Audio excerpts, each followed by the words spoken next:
एक और चीज़ जो मेरे को इम्पोर्टेंट बतानी थी, इसलिए मैं पीछे आया हूँ, वो है भारी है, रिक्वायर्स अभी भी बंद नहीं हुआ, दैट्स वियर्ड। तो आज हम उस गाड़ी में बैठे हैं जो फ़ायदा उठा रही है वेटिंग पीरियड का XUV 700 और स्कॉर्पियो एन के। So obviously it is the safari and हमें ये देखना है आज ओवरऑल सब चीज़ें जो है वो देख के कि क्या अगर आपको जल्दी गाड़ी चाहिए तो ये वर्थ है कि नहीं है। तो ये मेरे जो है वो जानकार अंकल ने ली है और इसी वजह से ली क्योंकि उनको वेट नहीं करना था। और क्योंकि अगर आप वेट ना करो तो क्या आपको कुछ कम मिल रहा है, किसी चीज़ की कोई कमी हो रही है। तो पहले मैं इसका जो है वो आपको वॉक अराउंड दे देता हूँ, इसका वेरिएंट बता देता हूँ कौन सा है।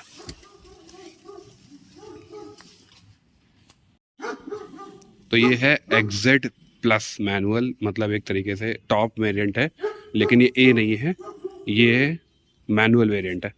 और जस्ट सी द लुक्स में तो आई थिंक मोस्टली लोग यही जो है मानते हैं कि इसके लुक्स ओवरऑल सेगमेंट में सबसे बेस्ट हैं और इसका एक अपडेट भी आने वाला है। तो सबसे पहले हम स्टार्ट करते हैं इसके बूट स्पेस से, पीछे से स्टार्ट करते हैं। सो ये दिस मच आपको जो है वो बूट स्पेस मिलता है और ऑब्वियसली ये सीट्स जब लेट जाती हैं, मतलब जब ये फोल्ड हो जाती हैं तो बूट स्पेस बढ़ जाता है। तो आप इसको जो है यहाँ से खींचिए और बूट स्पेस बढ़ा लीजिए। एक और चीज़ है, इसकी जो थर्ड रो है उसमें स्कॉर्पियो और XUV 700 इन दोनों से ज़्यादा स्पेस है। सो ये जेन्युइन 7 सीटर है। वो बात अलग है कि बूट में जो है वो लगभग ना के बराबर स्पेस है, लेकिन अगर आपको जेन्युइनली 7 लोग बैठाने हैं तो this is a better choice. और क्यों मैं इसलिए बोल रहा हूँ, क्योंकि मैक्सिमम बहुत से लोग ऐसे होते हैं जिनको पीछे बैठना होता है। This is the area where it is better than most of the rivals. क्यों कह रहा हूँ, क्योंकि एक तो जो है वो जब मैं इसमें बैठूँगा, अंडर थाई सपोर्ट जो है वो ऑलमोस्ट एंड तक आ रहा है। सो ये चीज़ अच्छी है। दूसरी चीज़ ये कि इसमें प्रॉपर जो है आपको बॉस मोड मिलता है। तो आप यहाँ से जो है वो करो और जितना आगे कर सकते हो उतना आगे आराम से बैठो। पीछे की सीट रिक्लाइन होती हैं and the best part about इस कि यहाँ पे ये एडजस्ट भी होती हैं। देखिए ये आगे गई, ठीक है, ये पीछे गई। सो कि जब आप 20-25 लाख या जो है वो 27-28 लाख की गाड़ी ले रहे हो तो उसमें बहुत सारे लोग ऐसे होते हैं जो पीछे बैठ कर चलना पसंद करते हैं और किसी और से चलवाते हैं। तो उसमें ये क्लियरली जो है वो बेटर है। बहुत सारे रीजंस हैं उसके। वो ये, एक तो इसका जो हेडरूम है, लेट मी, ये मेरे को मैक्सिमम गाड़ियों में इतना हेडरूम नहीं मिलता, मेरा ऑलमोस्ट सर टच होता है। लेकिन डिस्पाइट विद पैनोरामिक सनरूफ इसका हेडरूम थोड़ा सा बेटर है XUV। दूसरी चीज़ ये कि इसकी विथ इतनी प्रॉपर है कि इसमें जो है वो 3 लोग आराम से बैठ जाएंगे, तो वो भी अच्छी चीज़ है। बीच में जो है वो हेडरेस्ट नहीं है तो ये थोड़ा सा इशू है, लेकिन पीछे जो है वो आपके स्पेस ज़्यादा है दूसरी कॉम्पिटिटर्स से। देखिए यहाँ पे एम्बियंट लाइट वगैरह, तो एम्बियंस अच्छा बना हुआ है। बेटर थिंग एक और चीज़ बताता हूँ, पीछे रियर एक्सपीरियंस के लिए जो है आपके एसी यहाँ हैं जो कंपैरेटिवली यहाँ वाले एसी से बेटर काम करते हैं। सो अगर ड्राइविंग पर्सपेक्टिव से देखें तो मैंने अभी चला के देखी थी, ड्राइविंग में ये चीज़ इसमें जो है डुअल कैरेक्टर टाइप का है, क्योंकि जब आप सिटी मोड पे इस पर चलते हो तो ये कंपैरेटिवली काफ़ी रिफाइंड फील होती है। उतनी रिफाइंड नहीं जितनी XUV है, लेकिन अच्छी रिफाइंड फील होती है। पीछे जो है वो आराम से और आप चला रहे हो तो कोई दिक्कत नहीं है। लेकिन पावर मोड पे पावर अच्छी है, लेकिन उसी हिसाब से वो प्रॉपर डीजल ग्रंट आता है, लेकिन अच्छा लगता है। जो डीजल मैनियाक्स हैं उनके लिए अच्छा उनके लिए बढ़िया बढ़िया रहेगा। और एक और इसमें अच्छी चीज़ मेरे को ये लगी कि सनरूफ के 3 बटन्स हैं, तो मतलब आप जो है वो जिस तरीके से भी कर सकते हो, करना चाहो वो आप अलग अलग कर सकते हो। मैक्सिमम गाड़ियों में एक ही बटन होता है तो उससे थोड़ा सा वियर्ड हो जाता है। पहले क्या था कि सफारी हैरियर में बहुत ज़्यादा फीचर्स नहीं थे। अब आप ये चीज़ देखिए कि फ़ीचर्स इसमें काफ़ी आ गए हैं। एक तो इलेक्ट्रॉनिक पार्किंग ब्रेक आ गया है, दूसरा इसमें जो है वो वेंटिलेटेड सीट्स, अगर आप पीछे कैप्टन सीट्स लेंगे तो वेंटिलेटेड सीट्स आ गई हैं, वो अच्छी चीज़ है। और ये वाली ड्राइवर सीट जो है वो अब इलेक्ट्रिकली एडजस्टेबल है, पहले नहीं थी। So that is a good thing.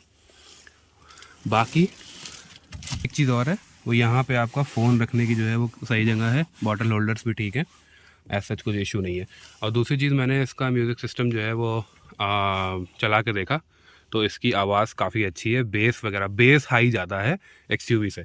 और एक और चीज़ मैंने नोटिस करी कि दरवाजे जो हैं वो उनका वेट थोड़ा बेटर है, तो इसी वजह से दरवाज़ों का इंसुलेशन बेटर है, तो आपकी बेस जो है अच्छा गूंजता है केबिन के अंदर। अब बात कर लेते हैं केबिन की। तो ये केबिन हम जो है वो 4 साल से देख रहे हैं हैरियर और सफारी दोनों में, तो ये बहुत ही, ये चेंज नहीं हुआ है और अभी चेंज में भी होगा थोड़े टाइम में।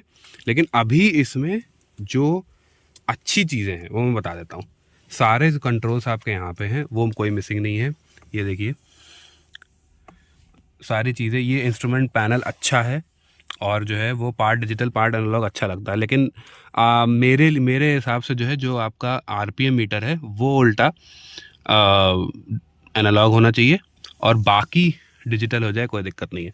अब ये देखिए कि ये सही से चलाने पे आपको इतना एवरेज देगी। ये जो है जब आप सही से चलाएंगे, मतलब पावर मोड पे चलाएंगे, तो वो ये एवरेज है। अभी जब हम लोग चला के आए पावर मोड पे तो ये एवरेज निकला इसका। तो आप जब मज़े लेंगे तो ये एवरेज है और बाकी वो ज़्यादा है। ठीक है, तो फंक्शन सारे हैं, कोई इशू नहीं है। यहाँ पे DEF लेवल दिखाता रहता है, यूरिया लेवल जो है, यूरिया कहते हैं उसको नॉर्मली। अब यहाँ के आप जो है वो अगर फीचर्स की बात करोगे तो सारी चीज़ें हैं। अच्छी चीज़ ये है कि ये देखिए वेंटिलेटेड सीट्स यहाँ पे हैं, तो ये आ गई हैं, इलेक्ट्रिक फंक्शन आ गया है।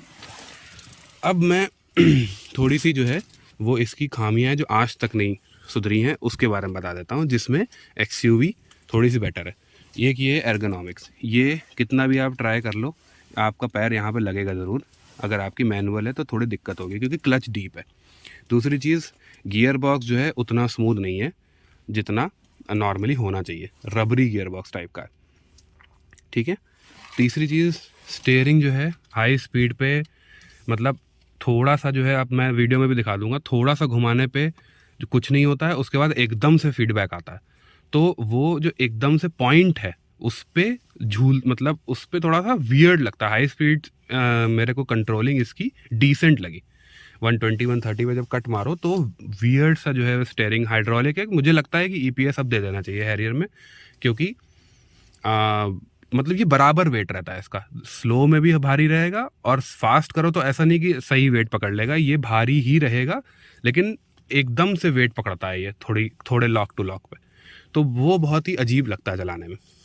ठीक है, चौथी चीज़ ये आपको पता है, ये इतना जो है आता है एंड्रॉयड ऑटो और एप्पल कारप्ले, तो ये मेरे को बहुत अनोइंग लगा। ये देखिए कितना छोटा सा है। तो अगर आप फीचर्स टच स्क्रीन देखो तो ये बेजल्स काफ़ी बड़े बड़े हैं, तो ये तुरंत चेंजर देना चाहिए। बाकी ये अच्छी चीज़ है कि बटन सारे हैं, लेकिन ये जो बटन्स हैं देखिए सारे पियानो ब्लैक हैं। ये XUV में भी जो है वो इशू है कि ये देखिए कितने स्मजेस लगे हुए हैं। ठीक है, तो इनको साफ़ करना बहुत ही मुश्किल होता है।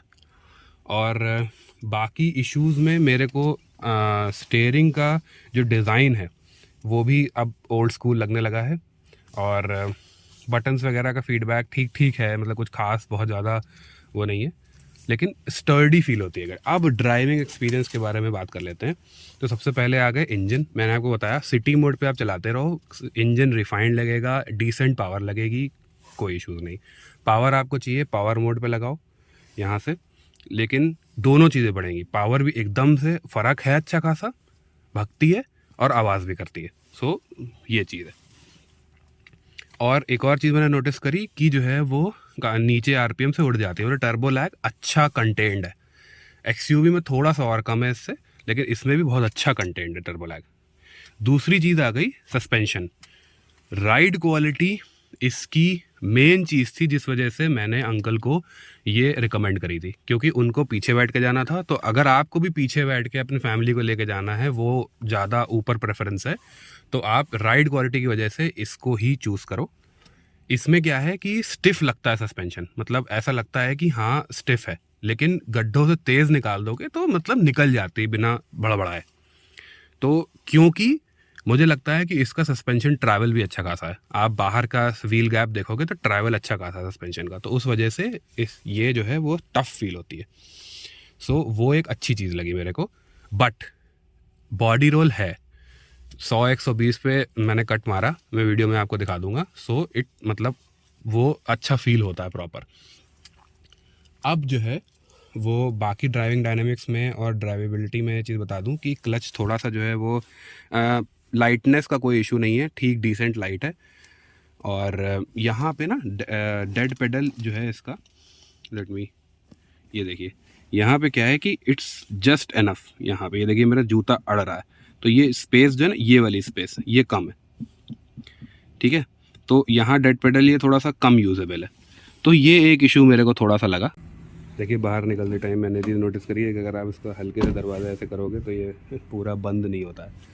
सो इट रिक्वायर्स, भारी है, इट रिक्वायर्स, अभी भी बंद नहीं हुआ, दैट्स वियर्ड। बाकी इसमें जो है वो 18 इंच अलॉय व्हील्स मिलते हैं, और टायर्स मैं आपको बता देता हूँ इकोपिया हैं। तो अगर आपकी गाड़ी में इकोपिया टायर्स हैं, मैंने यूज़ करे हुए हैं दूसरी गाड़ी में, ये फ्यूल एफिशिएंसी से रिलेटेड टायर्स हैं। एक और चीज़ जो मेरे को इम्पोर्टेंट बतानी थी, इसलिए मैं पीछे आया हूँ, वो है रियर डिस्क ब्रेक्स। देखिए मैंने हैरियर भी चलाई है, लेकिन इसमें और हैरियर में अच्छा खासा डिफरेंस है ब्रेकिंग में। तो हैरियर में ब्रेकिंग जो है वो मतलब प्रॉपर फील नहीं होती थी उसके वेट के हिसाब से, लेकिन due to addition of rear disc plus कुछ ब्रेकिंग में भी इम्प्रूवमेंट्स करे होंगे, इसके ब्रेक्स इसके ओवरऑल वेट और साइज़ के हिसाब से अच्छे काम करते हैं अब। तो ब्रेक्स बढ़िया हो गए हैं, थम्स अप फॉर दैट। एक चीज़ में जो है वो आपको ड्राइविंग में एक और चीज़ बता दूं, वो ये है कि 100 के आसपास जो है जब मैं चला रहा था, तो ये मिरर्स विंड नॉइस क्रिएट करते हैं। सो बस वही चीज़ जो है वो इरिटेटिंग मेरे को लगी कि 110 के आसपास, 100 भी नहीं, आई थिंक 90 के आसपास से यहाँ से विंड नॉइज़ आना स्टार्ट हो जाती है। सो गुड थिंग इज़ कि बाकी पूरी गाड़ी में रोड नॉइज़ जो है वो टायर्स वगैरह से इतनी नहीं आती है, लेकिन द वियर्ड थिंग इज़ कि ये वाली नॉइज़ मेरे को इरिटेटिंग लगी। तो 120 बराबर आप चलाते रहोगे तो आपको ये आएगी। म्यूज़िक स्लो होगा, कम वॉल्यूम पे होगा तो आपको आवाज़ सुनाई देगी, ऑब्वियसली तेज़ होगा तो नहीं होगी, लेकिन दिस इज़ बिट इरिटेटिंग।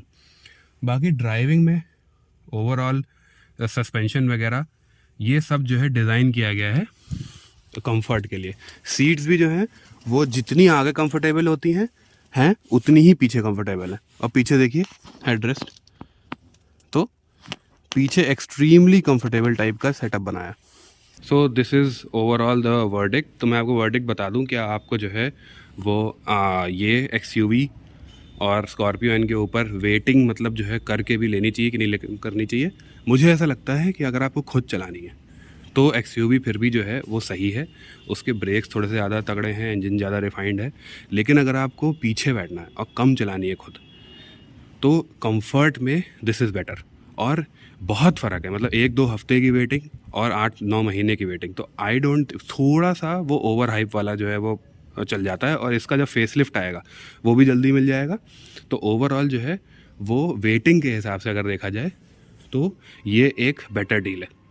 और ओवरऑल अगर रिलायबिलिटी की बात करें तो मुझे लगता है कि एक्सयूवी और इसकी लगभग बराबर ही रिलायबिलिटी है, तो उसमें जो है वो एज सच बहुत ज़्यादा फ़र्क नहीं है। छोटी मोटी चीज़ें जो है ऊपर नीचे होती रहती हैं। इसमें प्लस पॉइंट ये है कि इसका जो ओवरऑल कंफर्ट फैक्टर है, चाहे वो पहली वाली सीट्स का हो, सेकंड सीट का हो, या थर्ड रो में जो है स्पेस हो, तो वो तीनों चीज़ें जो हैं वो एक्सयूवी और स्कॉर्पियो से बेटर है। सो कंफर्ट और वेटिंग के मामले में this is a better choice. और एक अगर इसका टच स्क्रीन वगैरह या छोटी मोटी जो चीज़ें बची हैं, ईपीएस जो है वो मेरे हिसाब से चलाना चाहिए। मुझे हाइड्रोलिक का ऐसा कुछ फ़ायदा नहीं लगा। So this is the video, like share and subscribe.